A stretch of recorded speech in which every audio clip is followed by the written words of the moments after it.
think I will perhaps sound too obvious and repeating to people coming from Latvia, but because we have guests, I decided to talk also about our local situation informatively, so to say, to inform our guests and try to provide as precise a picture of what has been going on recently, at least in my eyes, trying to offer an anthropological take on the processes in higher education, some of the processes, actually, a couple of them only, because being grateful to Dr. Wright's very sophisticated presentation, I by no means aspire to provide something similar. I just want to offer you a sketch from the anthropological camp, if I can say so, and actually a very ethnographic description of how we are undergoing the current reforms. What is our own experience? What are our own experiences of the reforms as they are being introduced and continued here in Latvia? And of course, maybe again I will jump ahead of a representative of the Ministry of Education here, but I would like to provide some context to you. It wouldn't be a better week, it seems, for us to have a discussion on higher education, as we have had several big events already. The week started off with student demonstrations. One particular demonstration by the Cabinet of Ministers building, protesting against the planned cut of free study places, or the so-called budget seats at the universities. And what the students were actually protesting against more concretely was the envisaged decrease in free study places or places funded by state budget from 22,000 to less than 17,000, by 5,000 and 5,500 in the next 3 years. So currently, and the representative ministry will be able to tell us much more, I guess, and more precisely, but at least the plan to decrease the budget places next year has been stalled. Yet students are saying that they will still go on another demonstration next week. So next week we'll again start off with a demonstration inviting the government and other involved actors to think about increase in general of public funding awarded to higher education sector.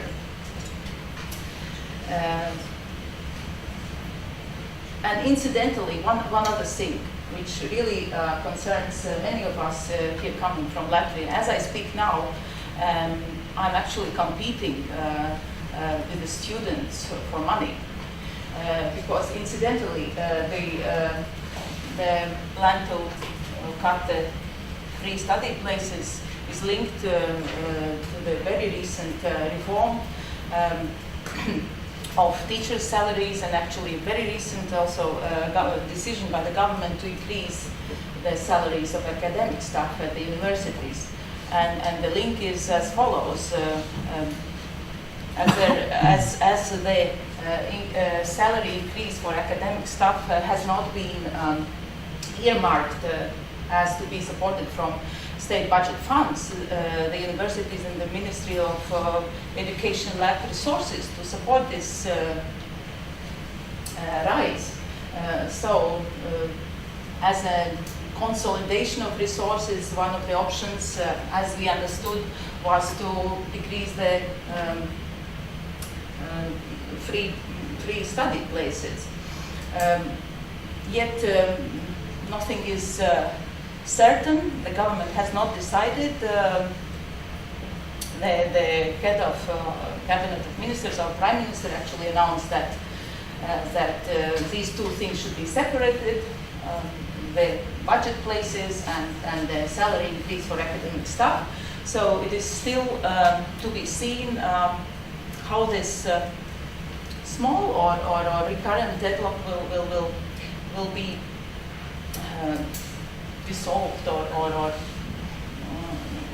somehow postponed or ended with some kind of solution.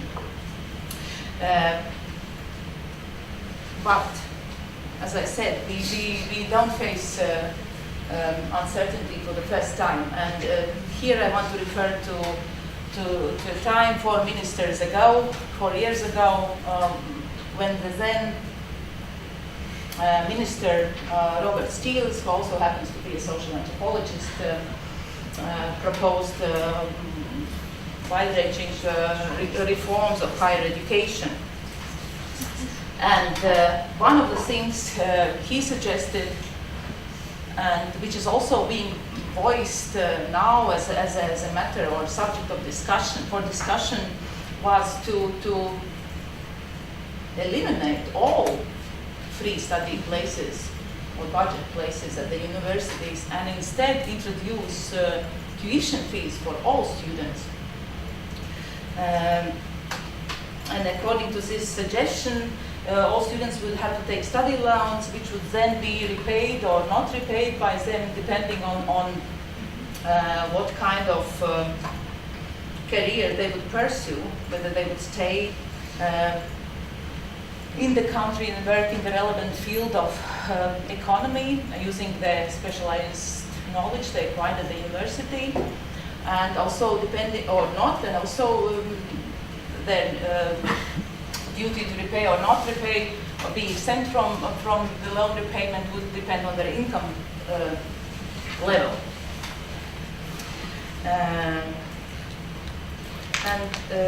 These I would say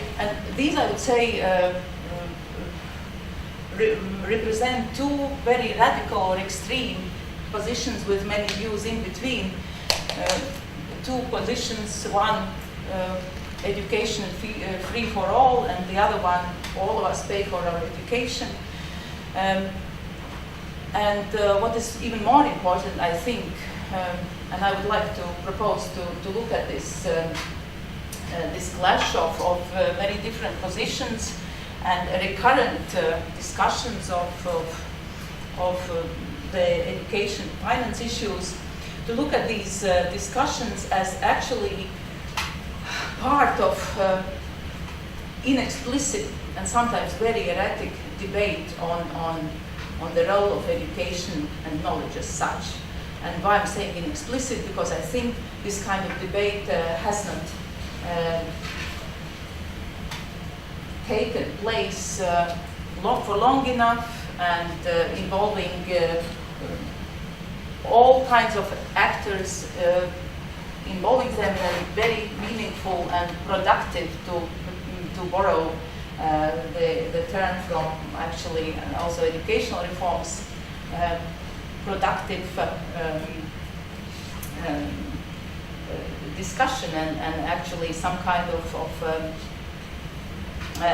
agreement reached by this discussion and through the process of discussing these very important matters. So, and what I see as very peculiarly put together in this clash of positions is actually the idea, on the one hand, of knowledge as a result of free academic effort, and education as a right guaranteed to everyone.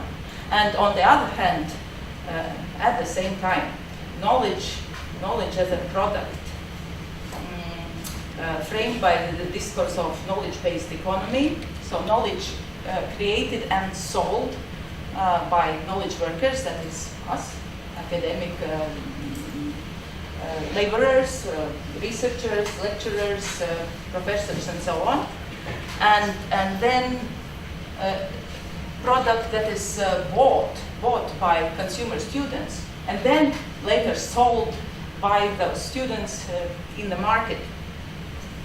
So, and these two positions very interestingly coexist side by side and tend to sometimes overlap, sometimes push out each other depending on who voices the opinion, how, when. And I'm not saying, please don't misunderstand me, I'm not saying one is black, other is white, or they're mutually exclusive. No, not at all. I'm just inviting you to consider what kind of very strange hybrid it is. And acknowledging this larger global and European framework of marketization of education, which Susan Wright has talked about a lot, and edited the volume recently, and also acknowledging this very, very sometimes tangible, to which I will refer a bit later, commodification of knowledge. I would like to now focus on two particular examples, specific manifestations of these, I would say, neoliberal trends of marketization and commodification here in Latvia. And the first relates, the first relates to this, to what is already very well known, and I'm again referring to the Ministry of Education. The first relates to this, to the more generally the necessity of education and science to serve the needs of national economy, so that our national economy could become internationally more and more competitive, successful in the international market, so one of the main strategic documents, policy documents offered to reach this goal is Latvian Smart Specialization Strategy, which I've reproduced from Ministry of Education documents here.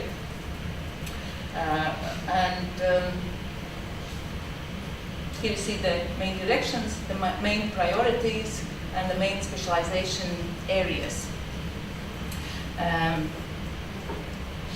which have been singled out and proposed with the main goal, and I quote the material from the material provided by the Ministry of Education, the main goal of transformation of economy towards production of higher added value products and services.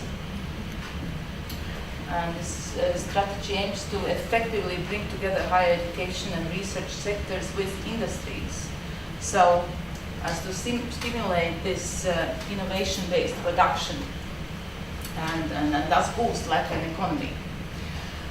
I'm not saying in general that this kind of strategy and goal is a unacceptable or a bad thing. On the contrary, it's very thought through, very complex. It has taken a long time to prepare it. No doubt about it. But now imagine a competition, and there's nothing to imagine. Actually, it is going on now, and I'm talking about it, and I'm not the only one because I've been part of it, and I see other people in the room who've also been part of it. Imagine a competition for postdoctoral research grants provided by the European Regional Development Fund and co-financed by Latvian government. The call was very recently announced by the Latvian Education Development Agency. And the applications, the proposals, have to correspond very closely to the stated goals here, to the stated directions, priorities on priorities and or specialization areas provided here.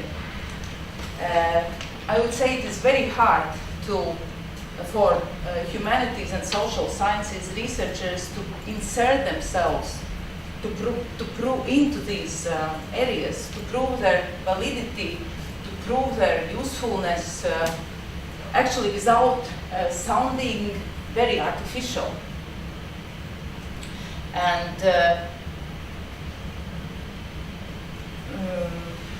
this need to be useful, to prove the usefulness. It's actually, in addition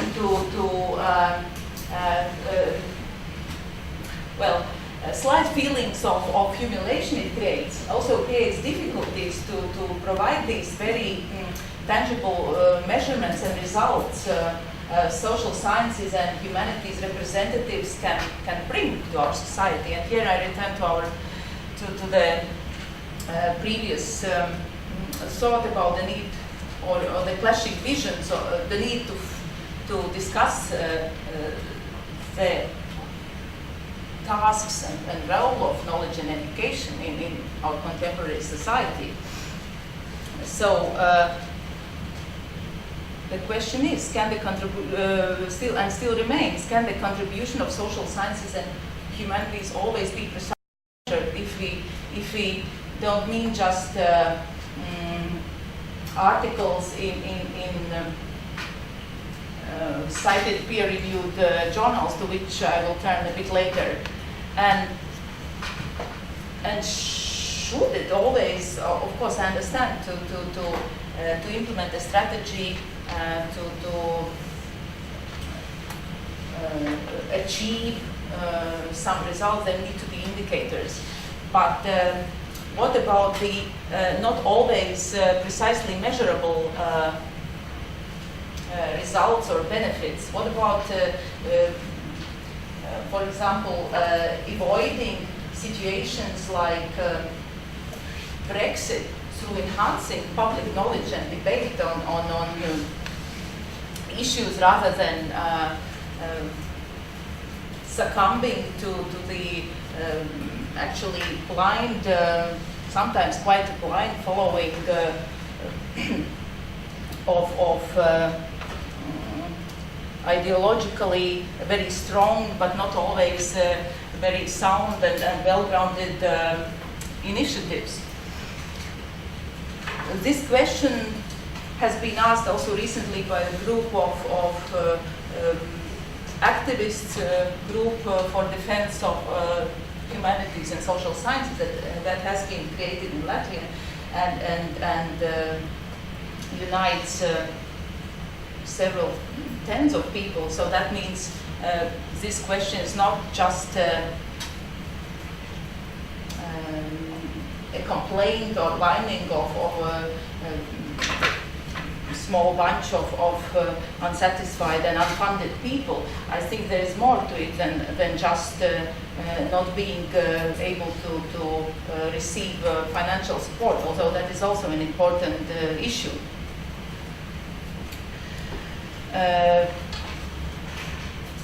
And to turn to the other peculiar trait I would like to discuss, a trait which we at the university, many universities in Latvia are facing more and more.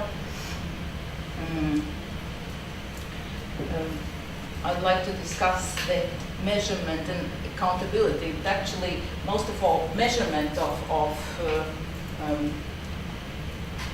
our achievements in the precise indicators of publications. So we are all, as Susan already mentioned, we are forced to turn to what counts rather to what, sorry, 5 minutes, to what counts rather to what matters. This is actually quite a new thing to us in Latvia. Well, relatively new, as the indicators or proof of having valid publications are becoming very important only now. There will be, at least speaking from the experience of the University of Latvia, only now that is becoming a criterion upon which my as academician's performance will be, and other academics' performance will be rated. But I would like to ask again another question. What about other indicators? And I would like to provide you with an ethnographic account. I will not, of course, offer you names and concrete situation, but it is a settings of a council, and we are discussing the new university plan, actually now already approved, for evaluating publications. And publications are ranked, types of publications are offered, monographs, are peer-reviewed journal articles, local journal articles, chapters in books, so on and so forth, with points awarded to each of the types of publication. And we are discussing the points and how many publications should there be per year and so on. And because I'm very bothered by this issue, I asked the colleagues, so what about other indicators? Is my work with students, which requires a lot of preparation, which requires a lot of effort, which actually also produces results, why is my work with students not to be counted? Does it not matter? Is it not an indicator of my performance? Why is the publication, or the number of publications, there cannot be just one publication, and definitely not. But why is it the only sole indicator of my performance?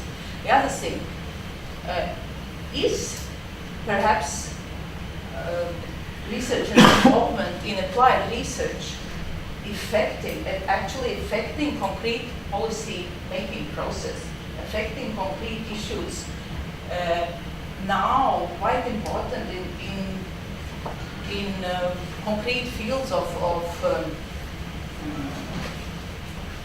society life, and I'm referring, actually I can refer to concrete examples like research on unregistered partnerships carried out by a colleague Ieva here. Is it not a result, and actually research carried out involving students, is it not a valid result of a researcher working at the university, of a researcher and like a teacher, professor working at the university? Why is it not visible? Why does it vanish? Why is it? Of course, why is it not counted? Of course, one of the explanations is it doesn't make us look good internationally. It's not. It doesn't bring us the very valid international points. But does it indicate a work less valid? Really, I wouldn't say so. So I have actually no conclusion. I again refer to the students' exclamation during Minister Chile's time. They said, yes to reform, no to Chile's, yes to reforms. I don't want to say, I don't want to negate any minister, and actually no official. What I'm inviting you to consider is actually the need for, again, the discussion. What kind of reforms, and can we actually add something to the globally accepted European-wide principles on how to measure our achievements, efforts, and work? And of course, neoliberal reforms, or let's not even call it the neoliberal reforms as such, is not some black box to be avoided, not to be opened. No, not at all. Again, we are not going to avoid these interesting synthesis of what used to be, what is now, what is lingering on, what is introduced from outside. Yet, what I would like to really emphasize, introductions from outside shouldn't be uncritical, shouldn't amount to uncritical acceptance of everything that is demanded in this manner which we have experienced in Latvian society, I would argue, where the dictate that comes is accepted unconditionally. It's not really, well, not to go too far and call it unconditional love, but really it's an unconditional acceptance of outside requirements sometimes, it seems. And I would say it would be very vital to listen to inside voices, even from humanities and social sciences, which are not perhaps the ones to bring always measurable quantitative innovation, quantitatively measurable innovation. And with that, I finish. Thank you.